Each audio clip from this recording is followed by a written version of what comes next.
I've managed to argue myself out of having a Christmas present, which is obviously great success.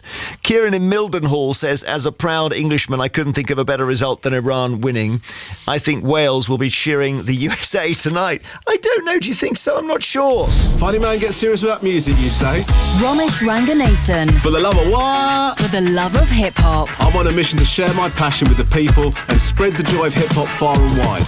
We've got the current stars and new names in the game, and stone cold classics from hip-hop heavyweights. Is it worth it? Let me work it. I love it all. Hang down, flip it and reverse it. Whether you're a fellow nerd or new to the genre, you have got to join us. You used to call me on my cell phone.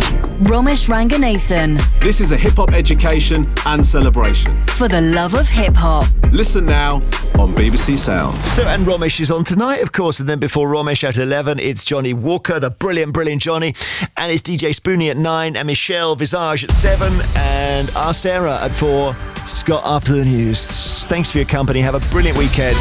Radio 2 Smart Speaker Sounds app at 88 to 91 FM. BBC News at 2 o'clock. This is Harvey Cook. Wales have suffered a disappointing defeat at the Football World Cup in Qatar. Iran scored 2 goals in stoppage time to win 2-0. The loss means that Wales will have to beat England on Tuesday and hope the other group results go their way to have any chance of qualifying for the knockout stages. Their captain Gareth Bale says his side will bounce back. It's gutting. Yeah, we're gutted. There's no other way to say it. We fought until the last second, but it's one of those things. It's difficult to take, but we have to recover and we have to try and go again. England's match against the USA will kick off in Doha at 7 o'clock this evening. The government is expanding the scope of an investigation into alleged bullying by the Justice Secretary to include a third formal complaint. Dowling Street says the latest allegation relates to Dominic Raab's behaviour while he was the Brexit Secretary in 2018. He denies any wrongdoing. A former British soldier has become the first to be convicted of an historic offence in Northern Ireland since the Good Friday Agreement was signed. A judge ruled that David Holden was guilty of gross negligence manslaughter for his role in the fatal shooting of Aidan McAnespie at a border crossing in County Tyrone in 1988. Our Ireland correspondent Chris Page was at Belfast Crown Court. David Jonathan Holden was 18 when he fired the shot which killed Aidan McAnespie.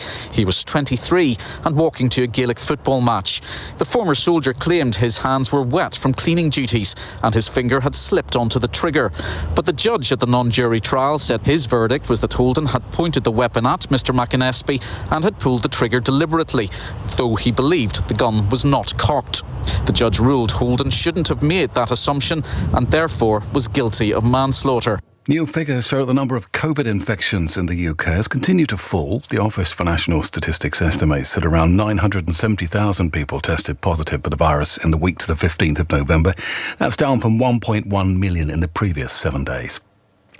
The Prime Minister Rishi Sunak says he cannot support nurses' demands for higher pay after staff across England, Wales and Northern Ireland announced strike dates for next month.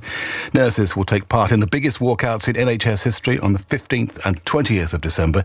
They want a 19% wage increase, which the government has called unreasonable. The Health Secretary Steve Barclay says he's open to more talks. My door is open. I'm very keen to continue to engage with the RCN leadership to look at the other issues that are impacting.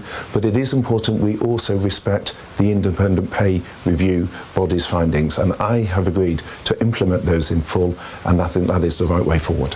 Now, the American rapper Kanye West, who's now known as Ye, has announced that he'll run for president in 2024. In a video posted on Twitter, he claimed he'd asked Donald Trump to be his running mate. And that's the BBC News at 2:03. Harvey, thank you. Right then, let's get you through the rest of the day and into the weekend. It's Scott. Scott Mills. Radio 2. Who is starting the show? Hi Scott, I'm Lindsay from Oxford, Surrey, and today I've got the day off from my role as a carer and I'm enjoying the sunshine. Right then Lindsay, you are starting the show today, off you go. It's Friday, it's 2 o'clock and it's time for the fantastic Scott Mills on Radio 2. You're very kind.